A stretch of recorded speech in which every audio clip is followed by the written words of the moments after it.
Life में spiritual path की ओर आगे बढ़ने से पहले एक बात का ध्यान रखना बहुत ज़रूरी है कि सांसारिक पक्ष की उपेक्षा करके तुम आध्यात्मिक नहीं बन सकते। अगर तुम ऐसा सोचते हो कि गरीब ही रह लेंगे, पैसा नहीं कमाएंगे, काम नहीं करेंगे, बस केवल साधना कर लेंगे, तो तुम और नीचे गिर जाओगे, दुर्गति हो जाएगी। लाइफ कीचड़ की तरह बन जाएगी जिस पर कोई भी पत्थर मार करके चला जाएगा और तुम बस बिलबिला के रह जाओगे, दिल मिला करके रह जाओगे। अब सवाल ये उठता है कि अगर कोई व्यक्ति पहले अपने परिवार और अपने वर्तमान को सुरक्षित कर ले, इसमें हर्जी क्या है? अगर तुम्हारा आर्थिक बैकअप अच्छा है तो तुम 1 साल 2 साल की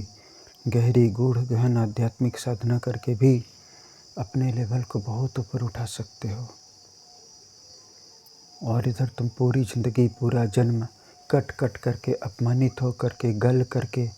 आध्यात्मिक साधना कर रहे हो, पूजा पाठ भी कर रहे हो और कर्म भी नहीं कर रहे हो, और तुम और तुम्हारा परिवार ग्लानि में जी रहे हैं, अपमान में जी रहे हैं, अभाव में जी रहे हैं, गरीबी में जी रहे हैं। बहुत सारे लोग कहते हैं कि नहीं, बस पैसा कमा लेना चाहिए, लेकिन वो उस सिस्टम की बात नहीं करते हैं जिस सिस्टम से आदमी पैसा कमाता है।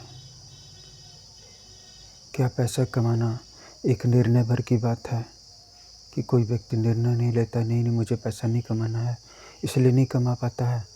और दूसरा व्यक्ति बस डिसीजन ले लेता है कि हाँ मैं पैसा कमा लूँ और पैसा आने लगता है। क्या वो अपने आप को उस स्मार्ट अर्निंग सिस्टम में, स्मार्ट वेल्थ सिस्टम में प्लग इन करता है? उसको पता है कि पैसा कहाँ पर छिपा हुआ है, उसको पता है कि लोग कहाँ पर पैसा भर भर करके उजल करके देते हैं, और वहीं ऐसी जगह भी हैं जहाँ पर कि लोग पैसा मांगने पर भी नहीं देते हैं, अपने प्रोडक्ट, अपने सर्विसेज को दिखाने पर भी नहीं देते हैं, और वहीं दूसरी जगह पे लोग पैसा भर भर करके उजल करके देते हैं। बात मेहनत की नहीं हो रही है। अगर सिर्फ बहुत ज़्यादा मेहनत करने से बहुत ज़्यादा पैसा आ सकता, बहुत ज़्यादा पैसा आ जाए तो फिर अपने परिवार के जो भी सदस्य हैं, माँ हैं, बाप हैं, भाई हैं, बहन हैं, रिश्तेदार हैं, पत्नी है, बच्चे हैं, पेरेंट्स हैं, ग्रैंड पेरेंट्स हैं, उनको कम से कम जीवन में एक चीज़ के बारे में नहीं सोचना पड़ेगा कि पैसे कहाँ से आएंगे। अगर इलाज की ज़रूरत है तो पैसे कहाँ से आएंगे, अगर दवा खरीदनी है तो पैसे कहाँ से आएंगे, अगर दिल्ली घूमने जाना है तो पैसे कहाँ से आएंगे, अगर साड़ी खरीदनी है, सूट खरीदनी है तो पैसे कहाँ से आएंगे, अगर आज मुझे खीर बनानी है, पनीर की सब्ज़ी बनानी है तो पैसे कहाँ से आएंगे,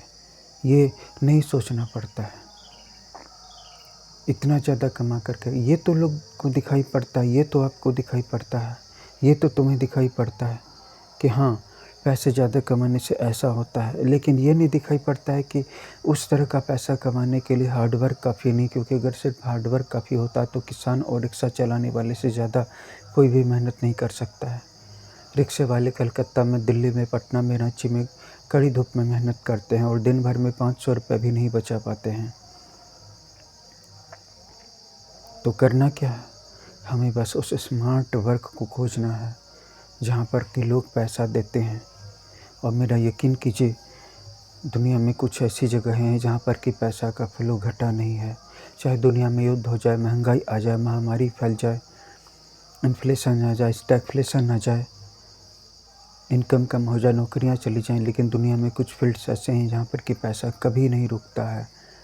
पैसा वहाँ पर आंधी तूफान की मानिंद, फ्लड के माफिक, बाढ़ की माफिक वहाँ पे बह करके आता है। आपको बस उस फील्ड को डिस्कवर करना है और उस